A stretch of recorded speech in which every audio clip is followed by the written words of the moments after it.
gracias a todos. No voy a agradecer lo que ya ha dicho mi compañero Alberto porque perderíamos tiempo. Así que para ser rápidos, empezamos.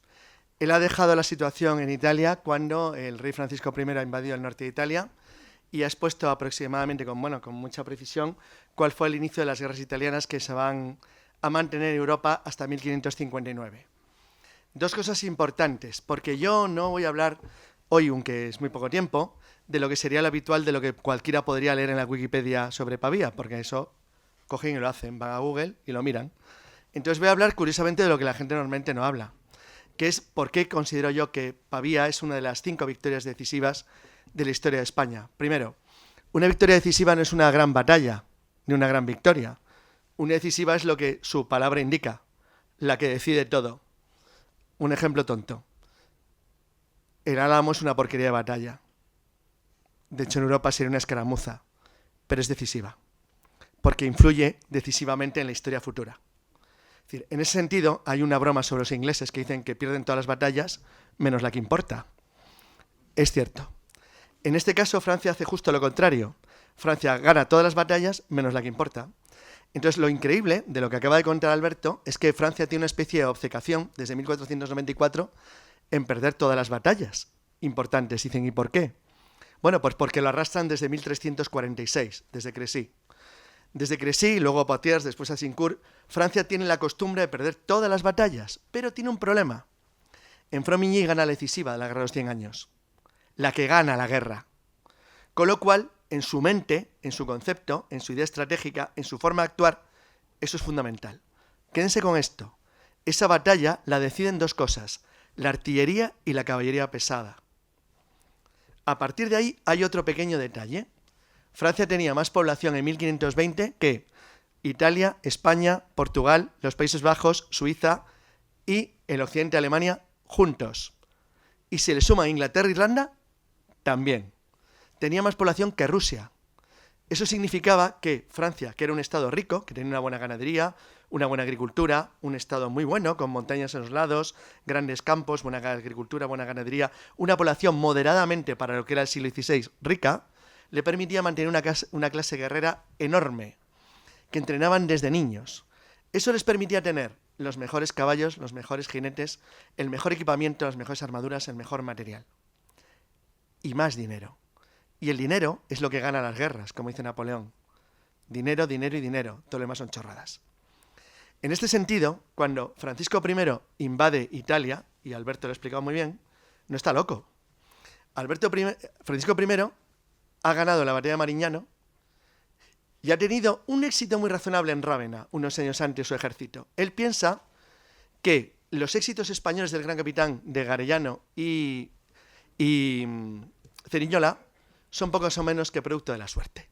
Una banda de paletos ahí, indocumentados, han tenido un poco de suerte y nos han ganado un par de batallas porque los comandantes nuestros eran tontos. Pero lo que de verdad decide la guerra es la carga central de caballería pesada, bien dirigida por nobles de cuna que saben lo que hacen porque combaten desde que nacen y que son invencibles en un campo de batalla si están bien organizados, bien alimentados y bien equipados. Vamos a este detalle porque en Pavía va a ser fundamental. Un caballero de caballería pesada, aparte de que llevaba una armadura de 26 kilos, con un caballo que llevaba una armadura de 40 y una lanza de 4 metros, dicen, ¡buah! Era un trasto, era muy lento.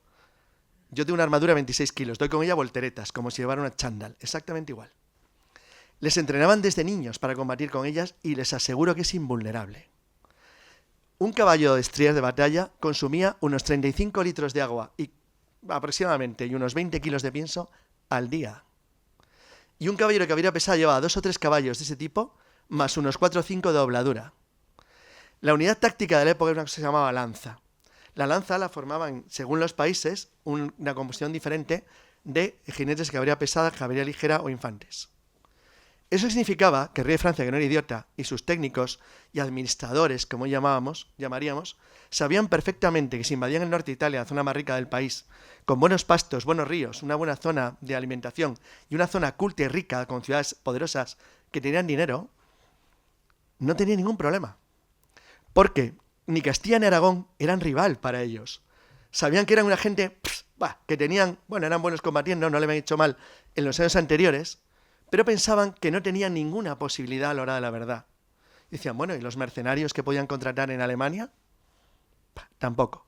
Ellos tenían a cambio suizos, igual de competentes, igual de buenos, con 50, 60 años de tradición en combate en guerra, y sabían que en condiciones normales no es que estuvieran equilibrados, llevaban claramente ventaja. Ellos sabían perfectamente, porque los espías han existido toda la vida y los agentes y los informadores también, que lo mejor que tenía Castilla, que habría pesado, las guardias viejas de Castilla las habían enviado en masa a Nápoles en 1503 y no habían servido para gran cosa. La victoria había venido por otra vía. Con lo cual, estaban convencidos de que iban a barrer Italia de lado a lado sin ningún problema. Francia comete ahí 2 errores de soberbia, pero 2 errores gravísimos. El primero es que no hace caso a 2 derrotas. A Bicocca, que la palabra la ha citado Alberto, todavía forma parte del castellano. Es una cosa exitosa y fácil, porque la paliza que reciben los franceses es monumental. Y la segunda es Sessa. Sessa es muy importante. Sessa es una batalla equilibrada claramente, que gana claramente el ejército español. Yo, perdón que me perdonen los historiadores a los que quiero y aprecio mucho, yo no utilizo la palabra monarquía hispánica porque es una gilipollez. Es decir, nadie en el mundo usaba la palabra monarquía hispánica, decían España, porque no eran tontos. Para ellos España era una nación más, como Italia, Alemania, Inglaterra, Francia. Es decir, ¿eso no es lo mismo que ahora? No, claro que no es lo mismo.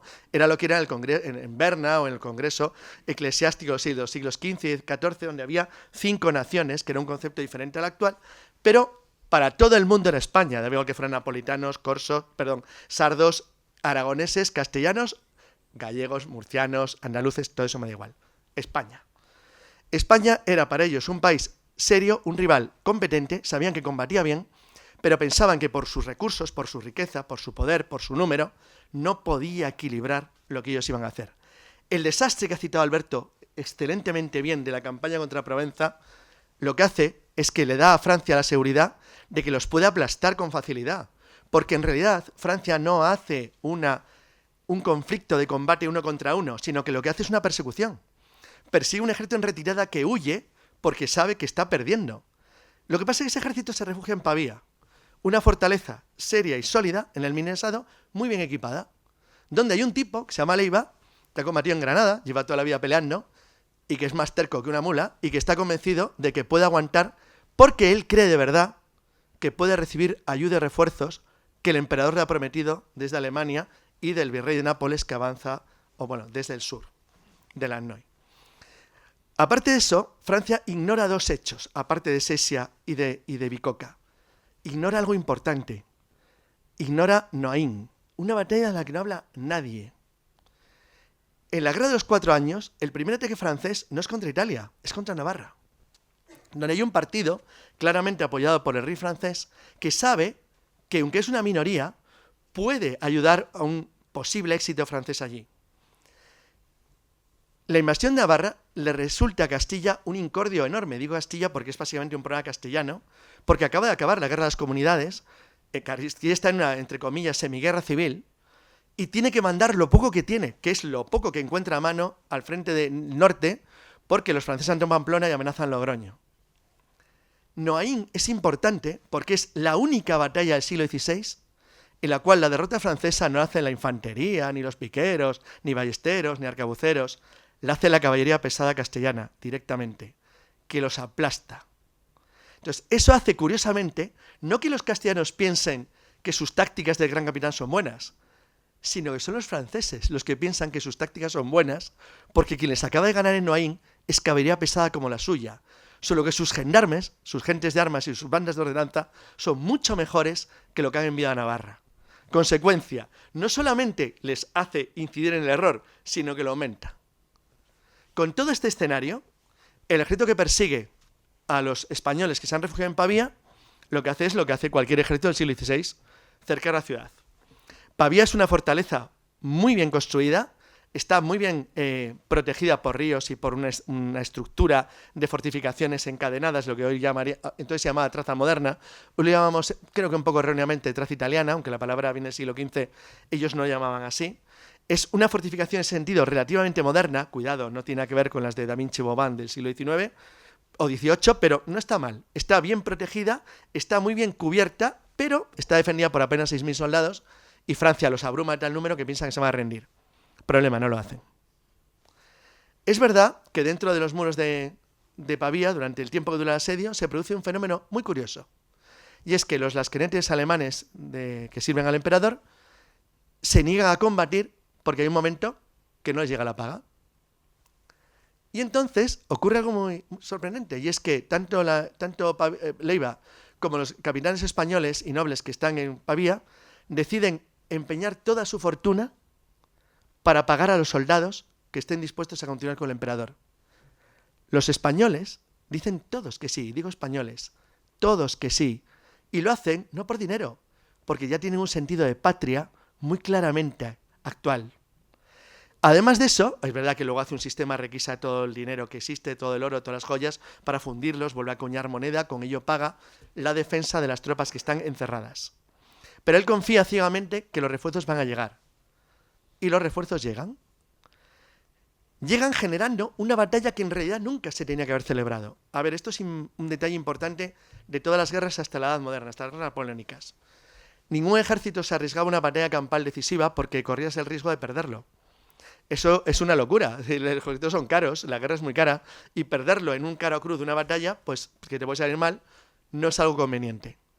Eso significa que Pavía va a ser una batalla que se libra de una manera diferente a como estaba planeado, de una manera que ninguno de los bandos quiere, y que resulta de una manera sorprendente en algo totalmente absurdo, como es una derrota total francesa y encima la captura del rey, que es el colmo, de la que cual, por cierto, no voy a hablar nada, porque va luego el siguiente ponente.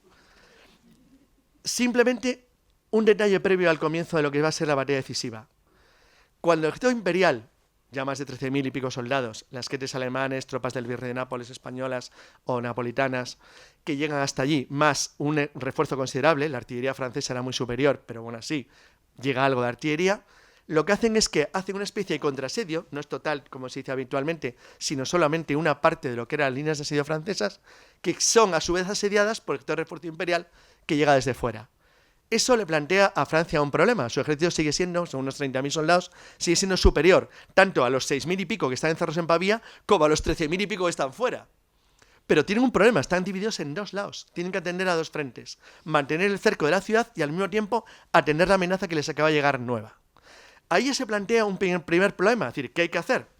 La idea general de los comandantes franceses es correcta. Dejar que se disuelvan como una cicorilla en el café. No tienen comida, no tienen material, no tienen nada, que se mueran de asco. Vuelvo a lo de los caballos. Recuerden, 25 litros de agua, 35 litros de agua y 20 kilos de pienso por caballo día. Pero es que la gente tiene la mala costumbre para combatir que tiene que comer 3 veces o 2 al día. Y es que si no comes, tienes hambre. Y si tienes hambre, combates mal. Eso saben perfectamente que los imperiales lo tienen complicado. Y dice, ¿y por qué lo saben? Porque los franceses sistemáticamente durante un mes destruyeron todo lo que había en 25 kilómetros alrededor de Pavía. Saquearon todos los campos, llevaron toda la comida, arrasaron todo, la ganadería, todo. Cuando digo todo es todo, se llevaron gallinas, cerdos, cualquier cosa que se pudiera comer o llevar. Todo. En algunos casos, los grupos de forraje franceses llegaron a 40, 50, 60 kilómetros de distancia de la ciudad y se lo llevaron todo. Con lo cual sabían que los que estaban fuera se iban a morir de hambre y los de dentro más. Entonces llega la famosa frase del Marqués de Pescara, bien conocida del día antes de la batalla, de: hijos míos, ni todo el oro del emperador os puede dar el pan que necesitáis comer mañana. ¿Sabes dónde está el pan que queréis comer? Ahí enfrente, en el campo francés. Bueno, como arenga está bien, pero es que es la realidad, no había otro remedio. O lo quitabas al enemigo o te morías de asco. Entonces, como no había ningún remedio, desde el punto de vista, bueno, de la moral, no está mal pensado. Yo diría que está complicadillo, pero bueno. En cualquier caso, la primera medida de las tropas imperiales que cubren la zona que cubre a su vez el cerco de Pavía es sencilla. Es decir, nuestro objetivo es no hacer batalla, no combatir contra los imperiales, mantener la línea de contravalación fuera y mantener el cerco de la ciudad y dejar que se mueran de asco. Y durante un tiempo parece que lo van a lograr, porque lo que hacen los imperiales es una y otra vez hacer pequeños hostigamientos y disparar con sus apenas 20 cañoncitos, los franceses tenían 53, con lo cual hacían bien poco, contra las líneas, porque Pavía estaba rodeada, y ahora voy a pasarlo un poquitín para que lo vean, esto lo cuentaré luego, estaba rodeada, si lo ven en el dibujo, verán que las líneas imperiales y la línea roja estaban a lo que es la derecha de lo que ven ustedes allí. ven que hay una especie de línea que rodea la banderita francesa que está en el medio. Ese era el Parque de Marianello, una zona rodeada de una especie de muro de unos 3 metros de altura que cubría toda la zona que rodeaba la ciudad fortificada. De manera que el problema imperial es que si tú no llegabas de alguna manera a romper el campo francés que había al norte, no podías llegar a la ciudad, no podías romper el cerco, porque te lo impedían los que estaban colocados en la zona cercada que había arriba, donde estaban la banda negra, los mercenarios lasquenetes alemanes, una gente notable, más los mercenarios suyos suizos. Lo que hace el ejército español imperial es que ordena un ataque nocturno hacia la zona norte del perímetro en lo que es la mayor de las encamisadas de la historia de España. Estoy resumiendo mucho, obviamente por falta de tiempo. Bueno, por si alguien no lo sabe, que lo dudo, pero si están aquí y son aficionados a esto, una encamisada era una especie de ataque que llamaríamos de comando. Las tropas españolas, a partir de Pavía y en el tiempo posterior, llamaban encamisadas a cubrirse con camisas blancas las armaduras y las cotas para los ataques nocturnos, porque se ocultaban bien en la niebla y eran fácilmente distinguibles de los enemigos. Lo que ordena el virrey de Nápoles es hacer un ataque contra el muro norte de la zona de protección, aparándose en la noche para intentar abrir 1 o 2 brechas en la zona norte del muro, mientras que la artillería, que iba disparando todos los días y hacía pequeñas incursiones, los despista. El ataque empieza a las 3 de la mañana, hoy es el día, del 24 de febrero, para intentar llegar a la hora del amanecer contra la zona norte del perímetro del muro. Los franceses, como superaban claramente en número a los imperiales y españoles, no esperaban que les atacaran por la zona norte, que la tenían bien cubierta. Entonces, cuando se produce el asalto por la mañana, la verdad es que no saben qué hacer. Se quedan claramente sorprendidos y a las 5 de la mañana había ya 3 brechas en el muro norte. Esas 3 brechas del muro norte constituyen para los franceses un problema. Este es un dibujito bastante claro de la época donde se ve perfectamente que la línea abre una brecha en el muro, porque les genera un problema gravísimo, y es que les obliga a defender su propia retaguardia de la zona que estaban utilizando, retrocedo hacia atrás, para cercar el campo fortificado de Pavía.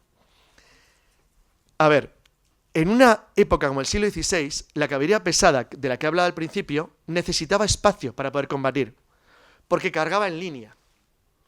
La carga en línea significaba que cargaban lo que hoy llamaríamos bota con bota, todos juntos. ¿Por qué? Porque cargaban, olvídense de las películas, cargaban al paso, no se crean Señor de los Anillos. Cargaban al paso, muy despacito, y solamente cuando estaban a 100, 150 metros cargaban a rienda batida, cargaban a la carga. ¿Por qué? Porque sus armaduras y las de sus caballos pesaban un montón, los caballos se cansaban, son seres vivos, y tampoco tenían que hacer una carga de 1,5 kilómetros, como si fuera el Grand National. Es decir, simplemente cargaban unos metros antes y porque de esa manera evitaban que se rompiera la línea. Porque si la línea no se rompía, te aplastaban. El cuadro que tengo para un lado, este cuadro que vengo ahora de Ferrer Dalmau, de mi querido amigo Augusto, es un cuadro muy bonito. Bueno, si la caballería francesa hubiera estado así, no quedaba ninguno de los que ven en la línea. Así, literalmente. Ponga que estuvieran 50 metros más allá y aún así tampoco quedaría ninguno. Pero bueno, 100. Con 100 metros lo aceptamos, no los verían unas casitas muy pequeñitas. El motivo era porque una carga de caballería pesada, a ver, en Cerignola, la carga francesa genera en el suelo el efecto de un terremoto de fuerza 4. O sea, el suelo temblaba, literalmente. Y tenías un tiro, un tiro que hacía daño. Pero si fallabas, lo tenías bastante mal. Porque esos tipos llevaban lanzas de 4 metros con armaduras en el caballo de 40 kilos y ellos llevaban armaduras encima de 25. No es que te aplastaran, es que no quedaba nada ni de ti ni las 7 líneas siguientes en 100 metros. Los caballos estaban entrenados para morder, cocear y pisar. Aparte de que si te fallaba la lanza, tenías una espada bastante ligera que pesaba poco, de 1,20 m, 30 más luego las propias puntas de los escarpines que se clavaban como puñales. Bueno, en fin, no era muy agradable. Resumiendo, como lo que había que evitar era esto, la batalla se libra de una manera que a los castellanos, que eran el núcleo principal de la infantería española, y a los alemanes les viene bien. Porque una vez que abren las brechas, lo que intentan es, por todos los medios, evitar que la caballería francesa pueda apoyar a su infantería. De manera que su objetivo es atacar las líneas de artillería que están en el borde de lo que es la zona de fortificación, para de esa manera, con las brechas, impedir que la caballería francesa pueda moverse. Las líneas de piqueros y alabarderos daban bastante miedo. El que te ataque un montón de tipos que tienen lanzas de 5 metros y que se apunten como si fuera un erizo, con puntas de acero de este tamaño, la verdad es que es poco agradable.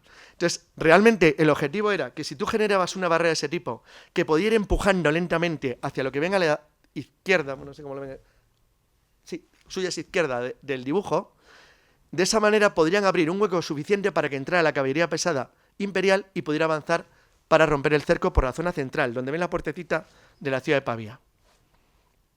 La consecuencia es que, ante la apertura de las brechas, los franceses, que ven que la situación empieza a ser muy complicada, lo que deciden es hacer lo que tienen que hacer. Pero dado que la batalla no se estaba desarrollando del todo mal para ellos, y dicen, ¿por qué? Se han roto una brecha y están avanzando hacia el centro. Bueno, no se está desarrollando mal para ellos porque ellos tienen dos ventajas importantes. La primera, su artillería sigue atacando los muros de Pavía y la ciudad sigue cercada.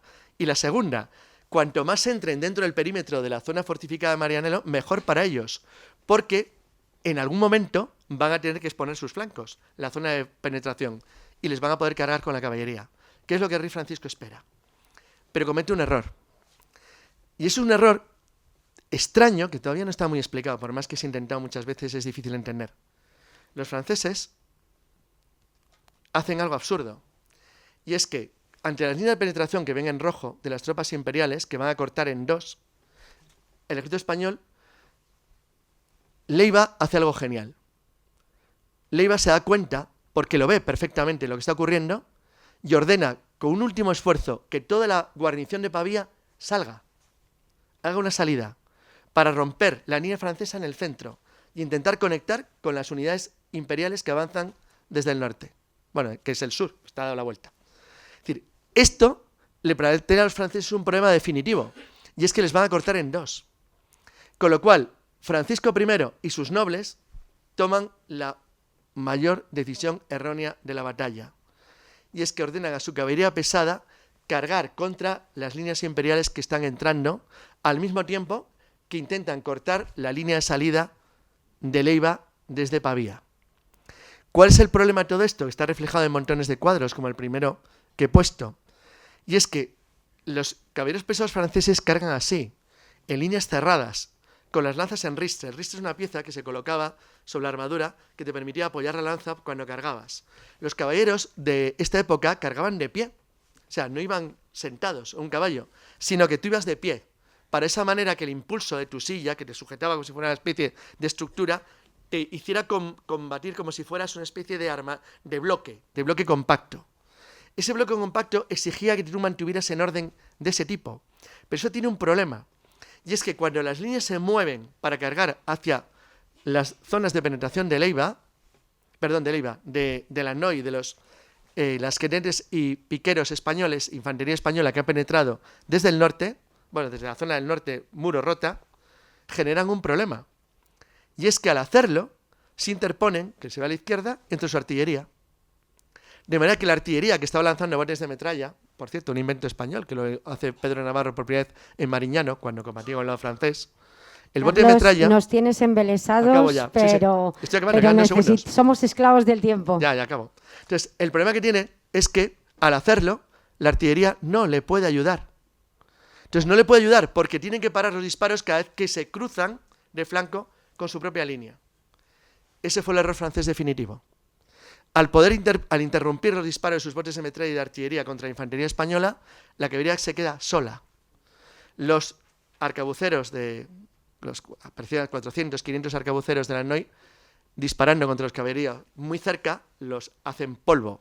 Y luego una carga de la caballería pesada española, que es lo que va a contar el ponente que va detrás de mí, acaba con cualquier resistencia francesa y rompe la zona en la que está el rey.